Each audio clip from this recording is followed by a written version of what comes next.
သားသမီးမိတ်ဆွေများအားလုံးမင်္ဂလာပါရှင်အိဋ္ဌသဘောတွေကိုဆောင်းတဲ့ကောင်းတဲ့ဟောပြောချက်တွေကမှန်ကန်ပြီးတော့အနိဋ္ဌသဘောတွေကိုဆောင်းတဲ့မကောင်းတဲ့ဟောပြောချက်တွေကတက်ဆင်အောင်လွှမ်းမပါစေ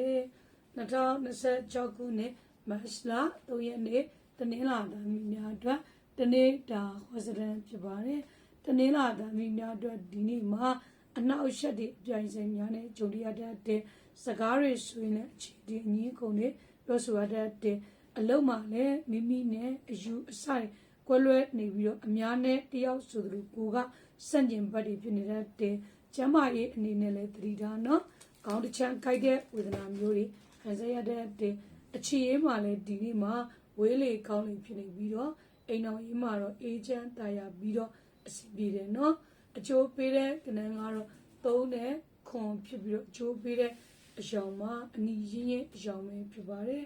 ရရအနေနဲ့မိမိအိမ်ရှိဘုရားမှာပြည့်သည့်30ကလူဘီယာမှာဖြစ်ပါတယ်ရှင်